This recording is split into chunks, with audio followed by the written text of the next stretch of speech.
Friends, वैसे तो मैंने डिमांड चैप्टर की लाइव क्लासेस रखी थी। डिमांड और प्राइस इलास्टिसिटी ऑफ डिमांड मैंने उन क्लासेस में कंप्लीट करा दिया था। बट कुछ स्टूडेंट्स का कहना था कि रिवीजन के लिए आप लोग को जो भी रिवीजन करनी है उसके लिए डिमांड चैप्टर की मैं रिकॉर्ड भी कर दूं क्लास। तो मैं रिकॉर्ड कर देता हूं इस क्लास को। देखो, डिमांड में सबसे पहले हमने डिस्कस किया है डिमांड की डेफिनेशन क्या होती है। कुछ चीज़ें होती है जो अगर उसकी डेफिनेशन में नहीं आ रही या फिर अगर उस सेंटेंस में नहीं आ रही तो वो डिमांड नहीं कहलाएगा। मतलब जैसे quantity demanded by for a product, या हम ऐसे बात करते हैं एप्पल के लिए कि quantity demanded for Apple is 80 kg, 80 kg की डिमांड है एप्पल की। तो क्या ये डिमांड की डेफिनेशन कंप्लीट है? तो हम कहेंगे कंप्लीट नहीं है। क्यों? इसमें प्रोडक्ट का डिस्क्रिप्शन तो है कि वो एप्पल है, लेकिन किस रेट पर बिक रहा है और किस टाइम पर बिक रहा है, क्योंकि अलग अलग टाइम पर अलग अलग रेट होगा। ठीक है, कब बिक रहा है वो भी बताना है और कितने में बिक रहा है वो भी बताना है। समझ में आ गया? तो डिमांड की definition, quantity of a good that a consumer और all the consumers taken together are willing to buy at a particular price during a particular period of time. एक पर्टिकुलर प्राइस पर और during a particular period of time. Time भी पता होना चाहिए, price भी पता होना चाहिए कि इतनी डिमांड है एप्पल की इस रेट पर इस दिन, तब वो डिमांड की डेफिनेशन पूरी होगी। ठीक है, नेक्स्ट इसमें आता है डिमांड शेड्यूल। वैसे तो डिमांड फंक्शन दे रखा है, वो भी डिस्कस करेंगे। डिमांड शेड्यूल मैंने आप लोगों को इकोनॉमिक्स में बताया हुआ। शेड्यूल का मतलब होता है टेबल। ठीक है, शेड्यूल मतलब क्या है? पूरी एक टेबल। पूरी इकोनॉमिक्स में यही चलेगा। अब उस टेबल में हम लोगों को क्या देखना है? Price and it's quantity demanded, उसके बीच में रिलेशन बता रखा होता है डिमांड शेड्यूल में। प्राइस जैसे जैसे बढ़ेंगे गुड की डिमांड वैसे वैसे कम होगी। प्राइस जैसे कम होगा गुड की डिमांड वैसे वैसे बढ़ेगी। मतलब दोनों में इसको बोलते हैं इन्वर्स रिलेशन चलता है। एक बढ़ता है तो दूसरा कम होता है, एक कम होता है तो दूसरा बढ़ता है। Price and its demand is are inversely related to each other. ठीक है, ये होता है। अब इसको शो करना टेबल की फॉर्म में कहलाता है डिमांड शेड्यूल। लेकिन एक बात बहुत ज़रूरी लिखनी होती है इसमें, क्या? कि कोई और फैक्टर अगर डिमांड को इम्पैक्ट कर रहा है तो उसको हम कांस्टेंट रख देते हैं फिलहाल, कि उसमें कोई चेंज नहीं आ रहा। ठीक है ना, उसमें कोई चेंज नहीं आ रहा, हम लोग ये मान लेंगे। जैसे कि मैं एग्जांपल दूं कि प्राइस तो बढ़े लेकिन गुड की डिमांड भी बढ़ गई। अब आपको ऐसा कैसे हो सकता है? इसका रीज़न क्या था कि कंज्यूमर की इनकम बढ़ गई। कंज्यूमर की इनकम भी साथ साथ बढ़ गई, तो जब उसकी जेब अलाउ कर रही है उसको, तो वो गुड की डिमांड कर सकता है ना। फिर तो आप डिमांड शेड्यूल कभी बना ही नहीं सकते। फिर तो हम कभी दो चीज़ों का रिलेशन देख ही नहीं पाएंगे, क्योंकि हम सारे फैक्टर को एक साथ देख रहे हैं। गलती ये कर रहे हैं, हमें एक फैक्टर, अभी आप पढ़ोगे आगे चल के अभी कि फैक्टर्स कौन कौन से डिमांड को इम्पैक्ट करते हैं, और ये सबको पता है थोड़े बहुत फैक्टर। तो जैसे भाई, अगर आप कुछ सामान खरीदने जा रहे हो, क्या क्या चीज़ें देखोगे? आप देखोगे वो कितने का मिल रहा है, फिर आप अपनी जेब भी चेक करोगे, मतलब आपकी इनकम अलाउ कर रही है नहीं कर रही। अगर वो बहुत महंगा है लेकिन आप भी बहुत रिच हो, तो फिर प्राइस का शायद आपको उतना इम्पैक्ट ना पड़े। कई चीज़ें देखनी पड़ती है। तो डिमांड शेड्यूल का मतलब क्या है? A tabular statement showing different quantity of a commodity demanded at different prices during a given period of time. लेकिन आगे की बात बहुत ज़रूरी, assuming no change in other factors influencing demand. बाकी कोई फैक्टर में चेंज नहीं आ रहा हो। ठीक है, अब कोऑर्डिनेट ज्योमेट्री लगाकर इसी चीज़ को अगर हम डायग्राम की फॉर्म में बना दें, मतलब एक्स एक्सिस पर रखें क्वांटिटी, वाई एक्सिस पर रखें प्राइस, और इस शेड्यूल को उसमें प्लेस कर दें, तो ये जो कर्व निकल के आएगा इसको बोलेंगे हम डिमांड कर्व। ठीक है, डिमांड कर्व डाउनवर्ड स्लोपिंग होता है, नीचे की तरफ आ रहा होता है। अब वो डाउनवर्ड स्लोपिंग क्यों है? चैप्टर 1 में सोचो, पीपीसी डाउनवर्ड स्लोपिंग क्यों था? To increase quantity of one good the quantity of other good must be, एक बढ़ेगा दूसरा कम हो रहा था। यहां पर क्या है? अगर प्राइस बढ़ेंगे तो डिमांड कम होगी, प्राइस कम होगी तो डिमांड बढ़ेगी। उल्टा चल रहा है। इसलिए इस डायग्राम ये नीचे की तरफ जा रहा है, इन्वर्स रिलेशनशिप। ठीक है, अगर दोनों साथ साथ बढ़ रहे होते तो फिर तो ऊपर जाता ना, अपवर्ड राइजिंग होता, लेकिन एक बढ़ रहा है दूसरा कम हो रहा है, इस वजह से ये डाउनवर्ड स्लोपिंग है। ठीक है, तो it is the graphical representation of the demand schedule. It is sloping downward from left to right, left से राइट में नीचे की तरफ आ रहा होता है। ठीक है, इसके कुछ law of demand, law of demand क्या होता है, state the law of demand. यही चीज लॉ ऑफ डिमांड बोलता है कि price and demand are inversely related to each other. ठीक है, इसके कुछ एक्सेप्शंस थे कि कब कब ऐसा पॉसिबल है कि डिमांड शेड्यूल फॉलो ना हो रहा हो। ठीक है, ये एक्सेप्शंस जैसे फॉर एग्जांपल एक दो मैं डिस्कस कर लेता हूँ, ये क्वेश्चन आप रीड कर लेना। Goods expected to become scarce in future, आगे चलकर ये लग रहा है कि गुड की कमी हो जाएगी। ठीक है, लॉकडाउन में हुआ था कि चीज़ें महंगी कर दी थी, ये जो कंजम्पशन वाली चीज़ें होती है, जनरल स्टोर वाली चीज़ें, तो ऐसी कंजम्पशन की चीज़ें महंगी हो रही थी, तब भी लोग खरीद रहे थे क्योंकि लोगों को लग रहा था आगे कमी हो जाएगी। स्टेटस सिंबल गुड्स, कई बार स्टेटस बन जाता है कि महंगा है तो अच्छा है, और महंगा है तो हमारी प्राइड है, हमें दिखाना है, तो स्टेटस बन गया, तो अगर महंगा होगा तो ज़्यादा बिकेगा। ये सारी एक्सेप्शंस होती है लॉ ऑफ डिमांड। ठीक है, असली क्वेश्चन आता है इसका, जो मोस्ट इंपॉर्टेंट क्वेश्चन है, factors affecting demand for a good. ये क्वेश्चन बहुत इंपॉर्टेंट है। ठीक है, ये कहता है कि गुड को अगर हम डिमांड करें तो क्या क्या चीज़ें देखते हैं। सबसे पहली चीज़ तो आप क्या देखोगे, अपनी जेब, अपनी इनकम देखेंगे, इनकम ऑफ द कंज्यूमर। ठीक है, ये पहला फैक्टर हो गया जो डिमांड को इम्पैक्ट करता है। अब क्या कहा जाता है कि इनकम के बेसिस पर गुड्स को दो पार्ट में डिवाइड किया जाता है, नॉर्मल गुड और इन्फीरियर गुड। ये चीज़ ध्यान से सुनना आप लोग, नॉर्मल गुड और इन्फीरियर गुड। नॉर्मल गुड क्या होते हैं, अगर इनकम बढ़ने पर गुड की डिमांड भी बढ़ जाए, अगर इनकम बढ़ने पर गुड की डिमांड भी बढ़ जाए तो वो कहलाता है नॉर्मल गुड। अगर इनकम बढ़ने पर गुड की डिमांड कम हो जाए तो वो कहलाता है इन्फीरियर गुड। समझ में आया? अगर इनकम बढ़ी और हमने गुड की डिमांड भी बढ़ा दी तो वो गुड हमारे लिए क्या है, नॉर्मल गुड। लेकिन अगर इनकम बढ़ने पर हमने गुड की डिमांड को कम कर दिया तो वो गुड हमारे लिए क्या है, इन्फीरियर गुड। एग्जाम्पल, जैसे हम बात करते हैं कि टोन्ड मिल्क और फुल क्रीम मिल्क की। टोन्ड मिल्क सस्ता होता है, फुल क्रीम मिल्क महंगा होता है, ये कैटेगरीज आती हैं दूध की, आपको पता होगा। तो अभी तक कंज्यूमर की इनकम कम थी तो वो टोन्ड मिल्क यूज़ करता था, उसकी इनकम बढ़ती है, वो टोन्ड मिल्क को छोड़कर अब फुल क्रीम मिल्क पर चला जाता है। फुल क्रीम मिल्क उसके लिए क्या हो गया, नॉर्मल गुड, क्योंकि जैसे ही उसकी इनकम बढ़ी उसने गुड की डिमांड बढ़ा दी, तो full cream milk is normal good. और साथ साथ उसने इनकम बढ़ने पर टोन्ड मिल्क की डिमांड को कम कर दिया, तो toned milk is inferior good for him. लेकिन फॉर हिम, उस बंदे के लिए नॉर्मल और इन्फीरियर ये होगा, दूसरे के लिए नॉर्मल और इन्फीरियर बिल्कुल अलग हो सकता है। अब उसके लिए नॉर्मल है ये फुल क्रीम मिल्क, हो सकता है दूसरे के लिए ये भी इन्फीरियर हो, वो इससे भी बेटर क्वालिटी का पीता हो दूध। ठीक है, तो ये एक चीज़ याद रखना, पेपर में अगर ट्रू फॉल्स में भी कई बार आता है कि bread is a normal good, it is false. No good is normal और इन्फीरियर इन इटसेल्फ। अपने आप में कोई भी गुड नॉर्मल या इन्फीरियर नहीं होता। It is the income level of the consumer that makes the good normal और इन्फीरियर फॉर हिम। ठीक है, ये इनकम लेवल होता है कंज्यूमर का जो डिसाइड करता है कि वो नॉर्मल है या इन्फीरियर है। ठीक है, अब मैं एक और एग्जांपल दूं, जैसे कि अगर कंज्यूमर की इनकम इतनी कम थी बेचारे की कि वो टोन्ड मिल्क भी नहीं यूज़ कर पाता था, बहुत कम थी। अब जैसे उसकी इनकम बढ़ी, उसने एटलीस्ट स्टार्ट किया कि चलो कुछ तो इनकम मिली तो मिल्क लेना तो शुरू करें, टोन्ड मिल्क ही लिया भी उसने, तो उसने तो इनकम बढ़ी और टोन्ड मिल्क की डिमांड बढ़ा दी, तो उसके लिए टोन्ड मिल्क क्या हो जाएगा, normal good.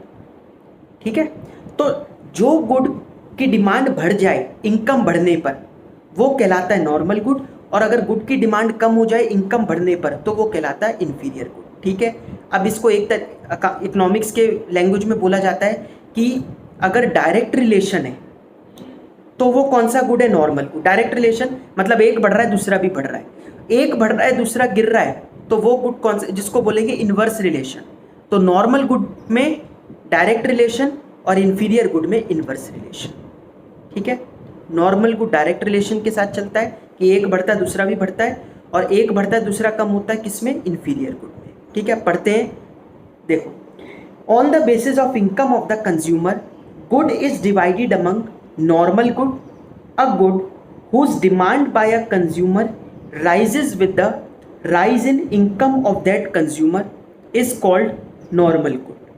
Like, if a consumer buys more of full cream milk for his family, as his income rises, full cream milk will be normal good for that consumer, उस consumer के लिए। inferior good, a good whose demand by a consumer falls with the rise in the income of that consumer is called inferior good. Like, if a consumer buys less of toned milk as income rises, then toned milk will be inferior good for that consumer. No good is normal or inferior in itself. अपने आप में कोई good normal या inferior नहीं होता. It is the income level of the consumer that makes the good normal और inferior for him. ये income level होता है जो बताता है कि गुड नॉर्मल है या फिर इंफीरियर है. अपने आप में कोई गुड नॉर्मल या इंफीरियर नहीं होता. समझ में आ गई बात आप लोगों को? नेक्स्ट है own price of the good. ये तो चैप्टर के स्टार्टिंग से बता रहा हूँ. प्राइस जितना ज़्यादा डिमांड उतनी कम, प्राइस जितना कम डिमांड उतनी ज़्यादा. कौन सा रिलेशन हो गया ये? Inverse relation. ठीक है, तो the demand for a good rises with the fall in price and fall with the rise in price of that good. This is called inverse relation between price and demand. ये inverse relation कहलाता है price और demand में. Price of related goods. Related goods की बात करते हैं, ये भी बड़ा इंपॉर्टेंट है. रिलेटेड गुड्स में दो आते हैं, एक सब्सटीट्यूट गुड्स और एक होता है कॉम्प्लीमेंट्री गुड्स. सब्सटीट्यूट गुड्स क्या होते हैं? One can be used in place of another, like T and coffee, like Coke and Pepsi. Coke की जगह पेप्सी को यूज़ कर सकते हैं, पेप्सी की जगह कोक को यूज़ कर सकते हैं. लगभग टेस्ट सेम होता है. थम्सअप की बात नहीं कर रहा, उसका टेस्ट थोड़ा सा डिफर कर जाता है इनसे, लेकिन कोक और पेप्सी का लगभग टेस्ट सेम होता है. टी एंड कॉफ़ी दोनों का ऑब्जेक्टिव सेम होता है कि ये कहा जाता है कि ये मतलब लोगों को वार्म अप करने के लिए होती है, कि एक्टिव करने के लिए. तो दोनों का काम वही होता है, दोनों ही गर्म होती है. ठीक है, तो ये सब्सटीट्यूट गुड्स हैं. अब इसका क्या फ़र्क पड़ता है? अगर सब्सटीट्यूट गुड के प्राइस बढ़ जाएंगे, हम बात करते हैं कोक और पेप्सी की. ठीक है, हम पेप्सी बना रहे हैं अगर, तो पेप्सी का सब्सटीट्यूट गुड क्या है? कोक. अगर कोक के दाम बढ़ जाएंगे तो पेप्सी की डिमांड पर क्या असर पड़ेगा? सोचो, पेप्सी की डिमांड भी बढ़ जाएगी. क्यों? अगर कोक महंगी होगी तो कोक के कुछ कस्टमर, कुछ ही कह रहा हूँ, चलो सारे अगर ना भी आए, कुछ कस्टमर शिफ्ट होकर कहाँ जाएंगे? पेप्सी की तरफ. तो पेप्सी की डिमांड बढ़ जाएगी. अगर वाइसी वर्सा हो, मतलब कोक के प्राइस अगर कम हो जाए, तो अगर कोक के प्राइस कम हो गए तो पेप्सी की डिमांड भी कम हो जाएगी, क्योंकि पेप्सी के कस्टमर शिफ्ट होकर कोक की तरफ चले जाएंगे. कौन सा रिलेशन हुआ? Direct relation. उसके प्राइस बढ़े, हमारे गुड की डिमांड बढ़ गई. उसके प्राइस कम हुए, हमारे गुड की डिमांड कम हो गई. ठीक है, क्यों हो रहा है ऐसा? क्योंकि दोनों सब्सटीट्यूट है. One can be used in place of another. ठीक है, ये याद रखना. In case of substitutes there is a direct relation. Two goods are substitute if one can be used in place of another. These are also called competitive goods because they compete with each other for demand in the market. ठीक है, like tea and coffee are substitute goods. Tea और coffee substitute goods होते हैं. If price of coffee rises, demand for tea rises because relative price of coffee is now more than that of the tea. Therefore, there is a direct relation between demand for a given good and price of substitute. समझ में आ गया आप लोगों को ये? Next है complementary goods. Complementary goods क्या होते हैं? विच आर यूज जॉइंटली, जो साथ में यूज़ किए जाते हैं. जनरली अलग से भी वो यूज़ होते होंगे, लेकिन साथ में उनका ज़्यादा यूज़ होता है. एग्जाम्पल जैसे पेट्रोल और पेट्रोल की गाड़ियाँ, ये एक दूसरे के कॉम्प्लीमेंट्री गुड्स हैं. ठीक है, tea leaves, sugar and milk, India में तो मिल्क कोई नॉर्मली मतलब बच्चे ज़रूर पीते हैं अलग से, वरना तो सबके यहाँ चाय ही बनती है। तो मिल्क का बहुत ज़्यादा यूज़ चाय में होता है। तो tea leaves, milk and sugar ये सब आपस में क्या है, complementary, because they are used jointly, वो साथ में यूज़ होते हैं। अब इसका क्या असर पड़ता है डिमांड पर? देखो, अगर हम बात करें कि अगर हम मैन्युफैक्चर करते हैं पेट्रोल वाली गाड़ियाँ, पेट्रोल के दाम बढ़ेंगे तो हमारे गुड की डिमांड भी कम हो जाएगी। पेट्रोल के दाम कम होंगे तो हमारे गुड की डिमांड बढ़ जाएगी। क्यों? पेट्रोल के दाम अगर कम होंगे तो पेट्रोल ज़्यादा खरीदा जाएगा। तो पेट्रोल क्यों खरीदा जाएगा? गाड़ी में डालने के लिए। तो ये तो गाड़ी भी ज़्यादा ही बिकेगी। समझ में आया? इसका उल्टा भी ठीक है कि अगर पेट्रोल के दाम बढ़ेंगे तो उस टाइम पे पेट्रोल वाली गाड़ियाँ फिर कम बिकती हैं, फिर दूसरी गाड़ियाँ बिकती हैं। ठीक है, डीजल, सीएनजी वगैरह की। कौन सा रिलेशन हो गया? ये इन्वर्स रिलेशन है। वो बढ़ा तो इसकी डिमांड कम हो गई, उसके प्राइस कम हुए तो हमारे गुड की डिमांड बढ़ गई। ठीक है ना? Two goods are complementary of each other when they are used jointly, like tea leaves and milk are complementary of each other. If price of tea leaves rises, demand for milk would fall since milk is generally used with tea leaves. समझ में आ गया? Next होता है tastes and preferences. मैं कहूँ कि ये सबसे ज़्यादा इंपॉर्टेंट है तो गलत नहीं होगा, क्योंकि income of consumer, own price of the good, ये तो ठीक है। अब मैं आपसे एक एग्जांपल जैसे डिस्कस करूँ कि आप अगर कहीं जाते हो और आप अपने फ्रेंड के यहाँ कहीं जाते हो और वहाँ पर वो लोग सिर्फ नॉन वेज उन्होंने बना रखा है और आप प्योर वेजिटेरियन हो, आपको पता है फ्री में मिल रहा है, ठीक है, आपको तो कुछ देना नहीं पड़ रहा, लेकिन फिर भी आप नहीं खाओगे क्योंकि आपका टेस्ट एंड प्रेफरेंस उसको अलाउ नहीं करता। तो ये मैटर शायद ना करे कि बंदा कितना रिच है और कितना ही प्राइस उसका सस्ता है। जब तक उसका टेस्ट उसमें नहीं होगा तब तक वो गुड को नहीं लेगा। तो टेस्ट एंड प्रेफरेंस तो सबसे बड़ा इंपॉर्टेंट पॉइंट आ जाता है इन सब में। ठीक है, बाकी फैक्टर भी काम आते हैं। अब कई बार टेस्ट बहुत अच्छा है लेकिन इनकम अलाउ नहीं कर रही, ठीक है, तो हर चीज़ देखनी पड़ती है, सब फैक्टर्स की अहमियत है, लेकिन मैं कहूँगा इस फैक्टर की अहमियत ज़्यादा है। Unless the consumer has a taste for a good, he is not likely to buy that good howsoever cheap is the good is and howsoever rich is the consumer. So with the change in tastes and preferences, demand also changes. समझ में आ गया आप लोगों को ये? Next क्या है? अब देखो, अगर पेपर में लिखा आता है what are the factors affecting demand, तो शुरू के 4 लिख देना, इंडिविजुअल डिमांड तो भी 4 लिख देना। लेकिन अगर मार्केट डिमांड को एक्सप्लेन करने को आता है फैक्टर्स, तो मार्केट डिमांड के 6 फैक्टर्स होते हैं। शुरू के जो 4 डिस्कस किए वो, और जो अब मैं 2 डिस्कस कर रहा हूँ। नेक्स्ट फैक्टर है पॉपुलेशन। पॉपुलेशन ऑब्वियसली, जितनी ज़्यादा पॉपुलेशन कंट्री की उतनी ज़्यादा डिमांड, जितनी कम पॉपुलेशन होगी उतनी कम डिमांड। ठीक है, कोरोना में आप देख ही रहे हो कि जितनी ज़्यादा पॉपुलेशन है उतना ज़्यादा दिक्कत इंडिया के लिए बढ़ती जा रही है। इंडिया 2nd या 3rd नंबर पर चल रहा है और ग्रोथ रेट के मामले में फर्स्ट है वर्ल्ड में।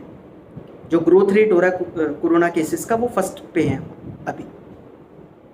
तो more the population more likely the number of consumers of a good. और यही नहीं, फिर उसका कॉम्पोजिशन भी, यंग ज़्यादा है, ओल्ड ज़्यादा है। कैसे लोग ज़्यादा है? यंग ज़्यादा है तो यंग वाले प्रोडक्ट्स ज़्यादा बिकेंगे, गाड़ियाँ, स्कूटर, बाइक्स, ये सब चीज़ें ज़्यादा बिकेंगी। ओल्ड ज़्यादा है तो उनकी नेसेसिटी वाली चीज़ें जो होती हैं उस टाइम पे, वैसी चीज़ें ज़्यादा बिकेंगी। ठीक है, मतलब हेल्थ केयर फैसिलिटी वगैरह ज़्यादा होगी। तो not only the population but also its factors like age also influences the demand for a good. It is because the needs of children, young and old differ. Distribution of income among people, ये last point है, आखिरी factor. Income का distribution कैसा है country में? वहाँ पर rich ज़्यादा है या पुअर ज़्यादा है? अगर पुअर ज़्यादा होंगे तो वहाँ पर खाने पीने की जो नॉर्मल चीज़ें, दाल चावल रोटी, यही सब चीज़ें ज़्यादा बिकेंगी। अगर रिच ज़्यादा होंगे, रिच लोग ज़्यादा होंगे तो फिर वैसी लग्जरी आइटम्स भी बिकने की उम्मीद रहती है। ठीक है, ये सारे फैक्टर्स होते हैं जो हमारे डिमांड को इम्पैक्ट करते हैं। ठीक है, नेक्स्ट क्वेश्चन है इसमें, differentiate between change in quantity demanded and change in demand. Demand chapter का अब तक का और आखिरी है ये, सबसे ज़्यादा इंपॉर्टेंट क्वेश्चन, ये क्वेश्चन आप मान के चलो कि पेपर में आएगा ही आएगा, ठीक है। क्वेश्चन की लैंग्वेज जरूर चेंज हो जाती है, अलग तरीके से वो क्वेश्चन को दे सकते हैं, लेकिन फिर भी ये क्वेश्चन मोस्ट इंपॉर्टेंट है। इसी के कई क्वेश्चंस बन सकते हैं, ठीक है। चेंज इन क्वांटिटी डिमांडेड और चेंज इन डिमांड, अगर इंग्लिश में पूछो तो दोनों का मतलब सेम ही लग रहा है कि डिमांड बदल रही है दोनों में, लेकिन इकोनॉमिक्स में इसमें बहुत ड्रास्टिक चेंज है, डिफरेंस है। क्या डिफरेंस है? चेंज इन क्वांटिटी डिमांडेड का मतलब है कि डिमांड बदल रही है प्राइस बदलने की वजह से। अगर उसके खुद के प्राइस बदले तब डिमांड बदले, वो कहलाता है चेंज इन क्वांटिटी डिमांडेड। लेकिन अगर किसी और फैक्टर के बदलने की वजह से डिमांड बदल रही है तो वो कहलाता है चेंज इन डिमांड। हमने क्या किया है बेसिकली, देखो एक डाउट और हो सकता है और आना भी चाहिए डाउट कि हम ये क्यों पढ़ रहे हैं, ये क्या मतलब हुआ इसका, ये क्या कर रहा है। एक सेलर के पॉइंट ऑफ व्यू से सोचो, वो अलग करके देख रहा है कि मैंने जो करा उसकी वजह से डिमांड बदली, उसको अलग कर लिया। मैंने वो करा मतलब जैसे अगर हम कुछ सामान बेचते हैं, अगर हमने गुड के प्राइसेस को बदला तो डिमांड उसको रिएक्ट करेगी। For every action there is an equal and opposite reaction, तो डिमांड पर असर तो पड़ेगा। वो क्या पड़ेगा वो देखने वाली बात है, मतलब देखने वाली बात है। जैसे अगर प्राइस थोड़े से ही बढ़ाए तो डिमांड कितनी गिरेगी, वो तो देखना पड़ेगा कितनी गिरेगी, गिरेगी ज़रूर। अब ठीक है, प्राइस अगर कम किए तो डिमांड बढ़ेगी। तो प्राइस वाला फैक्टर तो अलग कर दो, और बाकी सारे फैक्टर सेलर के हाथ में नहीं है, बहुत हद तक तो हाथ में नहीं है कि सब्सटीट्यूट गुड के प्राइस बदल गए हो इसलिए डिमांड बदल गई, किसी कॉम्प्लीमेंट्री गुड के कुछ हो गया हो इसलिए डिमांड बदल गई हमारे गुड की, लोगों की इनकम बढ़ गई कम हो गई, ठीक है। अब जैसे कोरोना में चल रहा है, ये इनकम बहुत फ्लक्चुएट कर रही है लोगों की, ठीक है। इनमें से किसी फैक्टर में चेंज आता है तो उसको बोलते हैं चेंज इन डिमांड। और अगर ओन प्राइस की वजह से डिमांड बदल रही है, मतलब हमने ही कुछ किया है, सेलर ने ही कुछ किया है, तो डिमांड बदल रही है, वो कहलाएगा चेंज इन क्वांटिटी डिमांडेड, ठीक है। देखो अब इसको, चेंज इन क्वांटिटी डिमांडेड का मतलब it refers to the change in demand due to change in own price of the good. Good के खुद के प्राइस बदले, इस वजह से डिमांड बदली, तो वो कहलाएगा चेंज इन क्वांटिटी डिमांडेड। लेकिन चेंज इन डिमांड क्या है? It refers to the change in demand due to factors other than own price. For example tastes and preferences, price of related goods उसमें कोई change आया हो, income of consumer में कोई change आया हो, एक्सेट्रा। इनमें से किसी में चेंज आ रहा है तो वो कहलाता है चेंज इन डिमांड। समझ में आ गया ये आप लोगों को ढंग से? अब आगे बढ़ते हैं।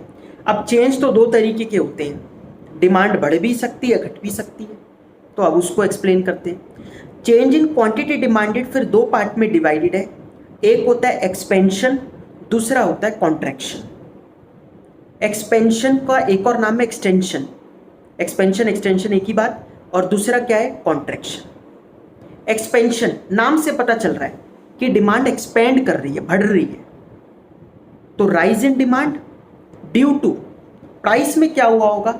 अब देखो कई लोग क्या करते हैं, क्योंकि समझ के नहीं जाते, तो कई लोग इसमें हो सकता है क्या लिख दें कि प्राइस में चेंज आया है, मतलब rise in demand due to change in its own price. बात तो सही कह रहे, गलत तो नहीं कहा, लेकिन चेंज कौन सा आया होगा ये तो बताओ। आपको एग्जैक्ट आंसर नहीं पता, इसका मतलब इसलिए चेंज लिखी है। भाई हम कह रहे हैं कि डिमांड बढ़ी, तो प्राइस में क्या हुआ होगा कि डिमांड बढ़ी? प्राइस कम हुए होंगे, सिंपल सी बात है। तो rise in demand due to fall in its own price, पूरा लिखेंगे। Contraction, fall in demand due to rise in its own price, price बढ़ गए इसलिए डिमांड कम हो गई, तो ये हो गया कॉन्ट्रैक्शन। तो एक्सपेंशन, कॉन्ट्रैक्शन, समझ में आया आपको? ओन प्राइस की वजह से हो रहे हैं ये सब। क्यों? पहले कॉलम में क्या है? ओन प्राइस की वजह से डिमांड का बदलना, बाकी किसी फैक्टर की वजह से डिमांड का बदलना, वो कहलाता है चेंज इन डिमांड। समझ में आ रही है ये आपको बात ढंग से? देखिए, तो it is divided in two parts, expansion contraction, ये आपको दे ही रखा है। लेकिन अब चेंज इन डिमांड के भी फिर दो हो सकते हैं, बढ़ना और घटना। अब इसमें बढ़ने को क्या बोलते हैं? इंक्रीज, वर्ड का फर्क है बस, और घटने को क्या बोलते हैं? डिक्रीज। ठीक है, increase in demand. Increase in demand, अब ये देखो, ये एक एक चीज अपने आप में इतनी इंपॉर्टेंट है, आपको खाली ये भी लिखा आ सकता है एक्सप्लेन द रीजंस फॉर या give all the reasons for increase in demand. तो ये सारे आपको लिस्ट लिखनी होगी कि डिमांड में इंक्रीज क्यों क्यों होता है। ठीक है, एक एक करके डिस्कस करना शुरू करते हैं, क्योंकि एक्सपेंशन में तो कोई रीजन ही नहीं, एक ही है बस, ओन प्राइस में फॉल आया होगा। यहाँ है बहुत सारे रीजन। तो देखो क्या कर रहा है सेलर, ये सोच रहा है कि भाई मेरी डिमांड क्यों बढ़ी गुड की, वो सोचना देखना चाह रहा है कि फिर तो मैं और कोशिश करूंगा ना, एक बार रीजन तो पता चले एकदम डिमांड में राइज क्यों हो गया या फॉल क्यों हो गया। तो वो यहाँ पर ये देख रहा है, उसने तो कुछ करा नहीं, उसने कुछ करा होता तो वो तो चेंज इन क्वांटिटी डिमांडेड में आता। अब वो एक एक फैक्टर सोच रहा है कि या तो ये हुआ होगा या ये हुआ होगा या वो हुआ होगा। तो सबसे पहले उसने क्या देखा, हो सकता है कि लोगों की इनकम बढ़ गई, rise in income in case of normal good. लेकिन अगर लोगों के लिए ये गुड नॉर्मल है तो ही इनकम बढ़ी होगी, मतलब इनकम बढ़ी होगी तो लोगों ने गुड की डिमांड बढ़ा दी। पहला रीजन ये हुआ। दूसरा रीजन, अब देखो उल्टा भी तो हो सकता है, ध्यान से सोचो चीजों को, अगर आप एग्जाम्पल के साथ सोचोगे ना तो आपको कभी दिक्कत नहीं आएगी इसमें। रीजन ये भी तो हो सकता है कि उल्टा गुड लोगों की इनकम कम हो गई होगी, मतलब हम तो खुश हो रहे हैं कि हमारे गुड की डिमांड बढ़ गई, लेकिन मजबूरी में भी तो लोग खरीद सकते हैं कि अभी तक लोग महंगा खरीदते थे, अब लोगों की डिमांड कम हो गई, मतलब सॉरी इनकम कम हो गई, इनकम कम होने की वजह से लोग अब मेरे गुड की तरफ आ गए, और जैसे इनकम बढ़ेगी वो वापस शिफ्ट हो जाएंगे, तो ज़्यादा खुश होने की ज़रूरत नहीं है। तो ये भी तो रीज़न हो सकता है, fall in income in case of inferior good. ठीक है, next, rise in price of substitute goods. Substitute goods कौन से होते हैं? जो एक की जगह दूसरा यूज हो सकता है, वही सब्सटीट्यूट गुड होता है। तो उसके प्राइस जो हैं वो राइज कर गए होंगे, हमारे जैसा जो एक और आदमी गुड बनाता है उसने उसके दाम बढ़ा दिए, तो वहाँ के कस्टमर शिफ्ट होके हमारी तरफ आ गए, नेचुरल सी बात है।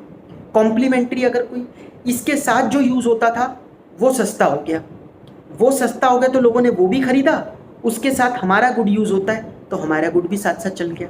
जैसे मैंने आपको कहा पेट्रोल सस्ता हो जाए तो ऑटोमेटिकली आप देखना पेट्रोल की गाड़ियाँ ज़्यादा बिकने लगेंगी, पेट्रोल की गाड़ी बेचने वालों को कोई प्राइस वाइस चेंज करने की ज़रूरत नहीं पड़ेगी, अपने आप बिकेंगी। ठीक है, और हो सकता है लोगों का टेस्ट चेंज हो गया हो, फेवर में आ गया हो, favourable changes in tastes and preferences. देखो टेस्ट चेंज होने का मतलब क्या होता है, आप थोड़ा सा फ्लेवर चेंज करते हो गुड का, कई बार जैसे चिप्स वगैरह आते हैं और चीज़ें आती हैं, उसमें एक नया हम एडिशन करके देखते हैं, ट्राई करते हैं कि अब हमने ये फ्लेवर दिया है, तो लोगों का टेस्ट फेवरेबल भी हो सकता है, अनफेवरेबल भी हो सकता है। फेवरेबल हुआ होगा तो इंक्रीज इन डिमांड। ठीक है, ये सारे रीजन होते हैं इंक्रीज इन डिमांड के। डिक्रीज इन डिमांड, इन सब का उल्टा कर दो, इन सब का उल्टा कर दो तो वो आ जाएगा decrease in demand. Next difference इसमें होता है डायग्राम का। डायग्राम देखो आप डिमांड कर्व का, पहले डिमांड कर्व बनाया, अब इसके बाद क्या होगा, हमें चेंज इन क्वांटिटी डिमांडेड में क्या दिखाना है, या तो एक्सपेंशन हो रही होगी या कॉन्ट्रैक्शन। एक्सपेंशन मतलब डिमांड बढ़ रही है, प्राइस गिर रहे हैं। देखो ओ ओरिजिन है, ओपी प्राइस था पहले, ओ क्यू डिमांड थी, दिख रहा होगा आपको। एक्सपेंशन कैसे हुई, ओ Q2 हो गई डिमांड, Q से बढ़कर Q2 हो गई, लेकिन प्राइस गिर गया, कितना हो गया P2, P से P2 पे आ गया।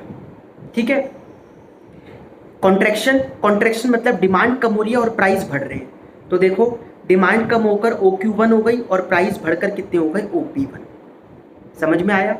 तो ये होता है ग्राफिकल रिप्रेजेंटेशन। इधर बनाते हैं अगर हम लोग चेंज इन डिमांड में, तो चेंज इन डिमांड में क्या दिक्कत है कि प्राइस नहीं बदल रहा फिर भी डिमांड बदल रही है, क्योंकि और कोई फैक्टर काम कर रहा है।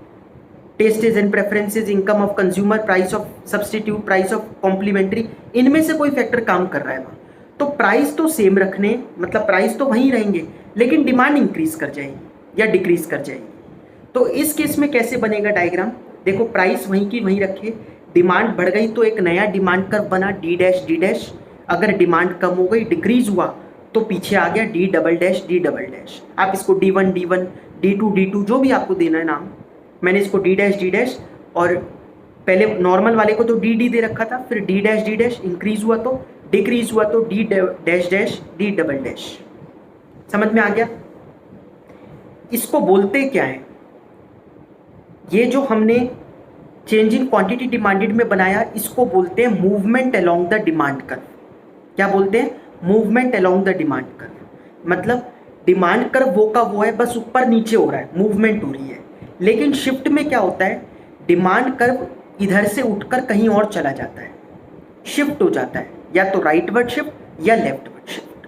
तो it is called shift of demand curve. ठीक है। अच्छा, ये जो मूवमेंट हो रही है ना चेंज इन क्वांटिटी डिमांडेड में, इसमें भी दो मूवमेंट है, एक अपवर्ड मूवमेंट, एक डाउनवर्ड मूवमेंट। जब ये नीचे जा रहा है मतलब एक्सपेंशन हो रही है, एक्सपेंशन के टाइम पे कौन सी मूवमेंट है? Downward movement. कॉन्ट्रैक्शन के टाइम पर कौन सी मूवमेंट है? Upward movement. ठीक है। ऐसे इसमें शिफ्ट में आगे बढ़ रहा है तो राइटवर्ड शिफ्ट और पीछे जा रहा है तो लेफ्टवर्ड शिफ्ट। लास्ट डिफरेंस होता है शेड्यूल बनाने का। चेंज इन क्वांटिटी डिमांडेड में प्राइस कम हो रहा है, डिमांड बढ़ाते हुए दिखा दो। कुछ भी एग्जांपल लेना है आपको इसमें, ठीक है ना। तो इसमें देखो आप, प्राइस कम हो रहा है 5 4 3 2 1, डिमांड बढ़ रही है 100 200 300 400 500। लेकिन चेंज इन डिमांड में प्राइस रिमेन सेम, फिर भी डिमांड बढ़ गई। तो डिमांड 100 200 300 400 500 इस तरीके से चलती जा रही है। समझ में आ गया ये आप लोगों को? ये हम लोगों ने डिमांड चैप्टर को क्विकली रिवाइज कर लिया। ठीक है, बाकी चीज़ें फिर नेक्स्ट